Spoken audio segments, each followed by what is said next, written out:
You watch the video, kind of give us your take on that. What's the take on what you saw on tape? Okay. On the positive side, we're really pleased with the effort.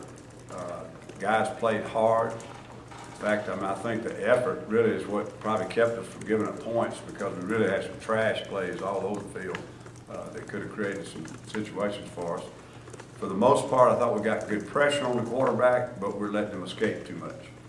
And in addition to that, we came out of coverage a couple of times when we needed to hold coverage on those scrambles, and it created some of their explosive plays. The tackling was probably A-.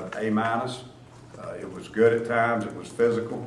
It was more physical than it has been, but we had some that looked a little ugly, some space tackles that we've got to start making. Those are critical because it gives up a lot of those extra yardage. Guys, I think, are sometimes trying to take a little bit too aggressive shot. Sometimes you just got to make the sure tackle. Other than that, the thing that concerns me right now is we're not getting ourselves off the field quick enough. And sometimes there are quick strike scores and things of that nature, but the biggest issue right now, we're getting up too many first downs. Third down defense is not that bad. I think we're at about 38% right now, counting those fourth downs that we stopped them. But we're giving up first downs on second down. So overall, we're way down on allowing first downs by opponents, and that's got to stop. So we got a lot of things we can improve on. But like I told players, anytime somebody doesn't touch the end zone, you've done something right. And I think the thing, like I said earlier, that was most right was their effort and their ability to finish plays and finish the series and tackle better and just play a little bit more aggressively, I thought, than we did the first game. How did that evaluate the linebackers overall? They were a lot better this week, more productive. Of course, it was a different style of game, too. The first game, they threw the ball around the park. They hit the one-back draw up inside that one time we should have made a play on. Another time we had a tough play, but we could have made a play on. But the rest of the time, the ball was being thrown around outside, and they didn't have a lot of opportunities, but the production wasn't there. This game, they had some opportunities, and we made some opportunities. I think between the three that played the most, and Chris Frost and Casanova and Jake, probably total, I'm like about 15, maybe 20 tackles. I'm rotating them a lot. And of course, Chris had the ejection, so I had to play Jake more than I wanted to. I wanted to keep rotating those guys. Probably have to move Swain inside and get him ready to go. But they were a lot more productive. The thing that was disappointing, we had a couple of glaring missed tackles that I didn't think were hard tackles. A couple of them up in the box we could have finished off. They did a pretty good job overall, and they were a lot better than last week. Ellis, at what point did you know that Justin and Dee would miss the game again? Most of these things have been pretty much right up to game time. Some of it we've been very cautious. Some of it is doctor's decisions, and it's above my head. So we really were going to err on the side of caution with Dee. And Justin's foot, they're still trying to work on rehab. It's just going to be day to day.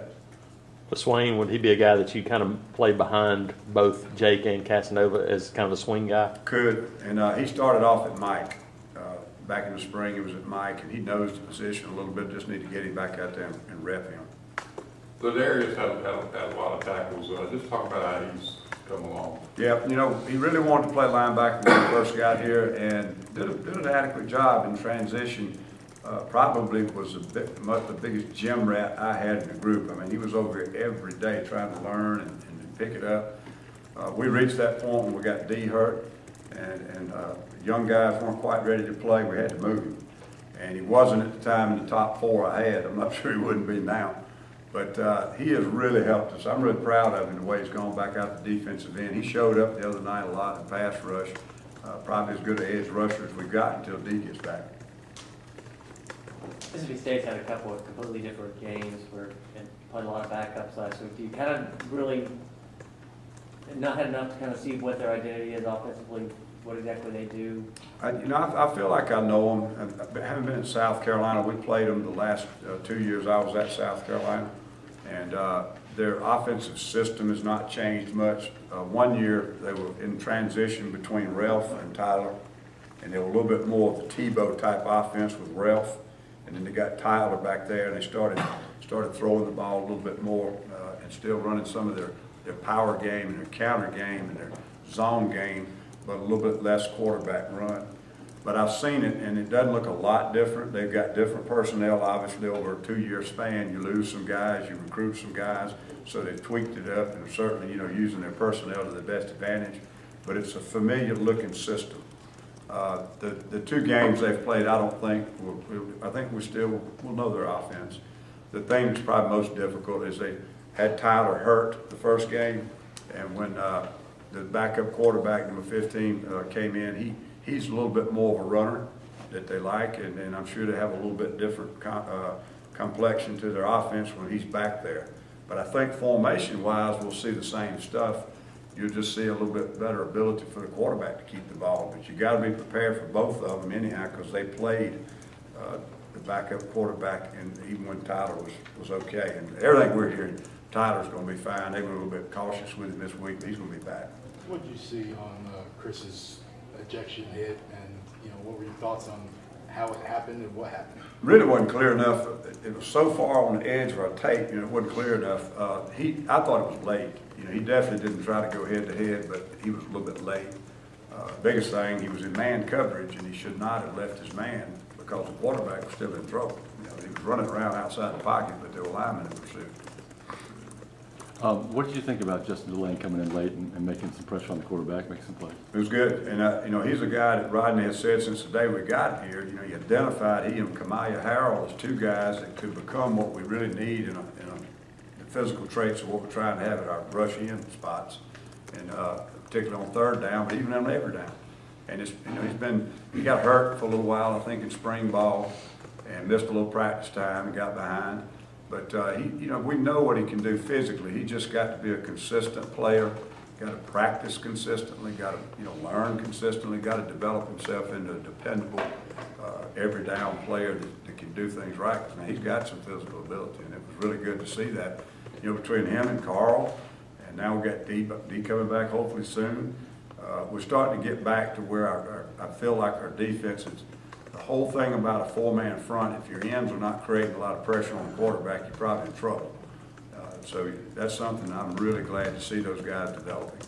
Coach, you touched on Jermaine Whitehead and just what he's done for you in the first couple games and even fall game. Yeah, he's kind of the quarterback in the secondary. He's no question he's been the most consistent, and I say that with a huge compliment to Ryan Smith, who's come in and almost been a starter as much as we played Holsey up at the dime. But Whitehead's been very consistent, probably been the most consistent player.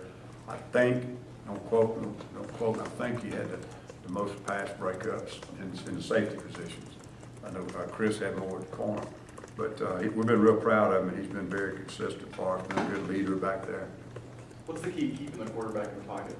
Excuse me? What's the key to keeping the quarterback in the pocket? A lot of times it's our young players. Maybe we've got a twist game on between 2 players and they're not operating them correctly, or they forgetting to even do it, busting them. Other times, if they're happening on downs where we haven't got what we call our rabbits on the field, and they're just outrunning our tackles. There's some other things we've done, just guys trying to take an aggressive shot, and it's not something you want to discourage, but it's something, if you do, you take an inside move, you got to make a play. So that's part of it. The other thing, I think we get great coverage downfield, and of course, quarterback can't let go of the ball, and they're eating the ball, and sometimes they're escaping, sometimes they're getting to him. But I think that's been the biggest thing. When they're all in position and operating correctly within the scheme, we've had a few. The reason it looked pretty glaring the other night is most of the time he got out of the pocket was man coverage.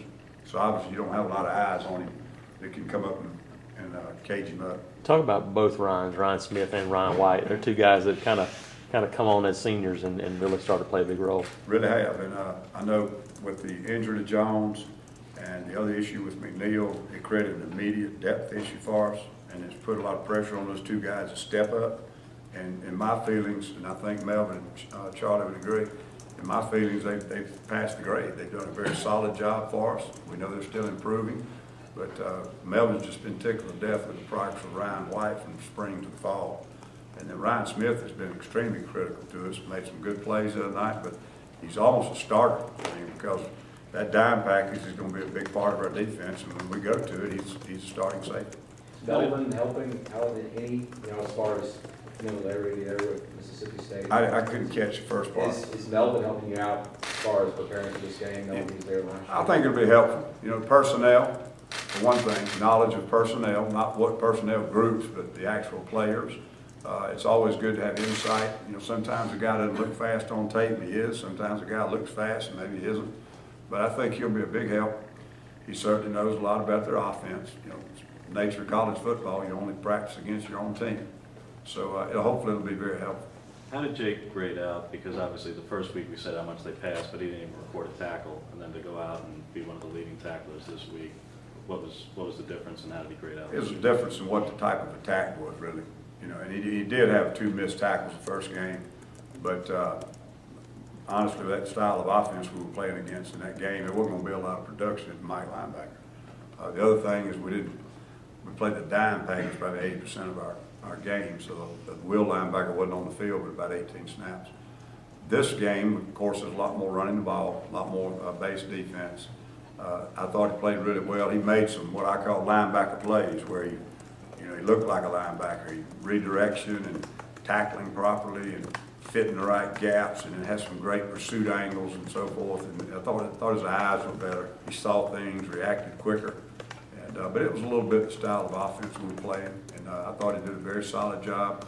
Had had one real glaring missed tackle that on the quarterback scramble, but he was going to go match up with the receiver, and all of a sudden try to change his mind late, and it looked like he overran the quarterback, but he really made a bad decision.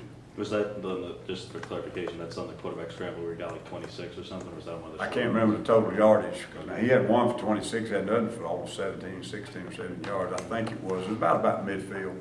But he was in zone coverage, and the quarterback broke the pocket again, and he probably should have matched up on the receiver and just held on, because the defensive line's got to, come back in pursuit. But he started off to pick the guy up and then went back towards the quarterback, and it was too late. When you give up some yards in all your years of coaching, but seem to always kind of stand up outside of the red zone, right near the red zone, what do you think that is? Is it? Well, I don't know if it's any credit to me. I know one thing that we always, as a defensive staff now, we emphasize finishing series, finishing plays. You can't let one bad play turn into a disaster. And we certainly don't have a philosophy that, each series we want to give up 50 yards, guys, but don't give up a touchdown. We're making too many mistakes right now. Trash plays, I call them, where we're in position to make plays, we're not getting it done. You certainly got to give a lot of credit to these 2 offenses we've played. I don't know how good they're all going to be. I don't know what will happen by the end of the season, but they're 2 well-coached, well-schemed, 2 very opposite approaches, and they've executed and out-executed us a few times too. But we've been in position to make some layups and just blew them, and that's what's hurting us right now.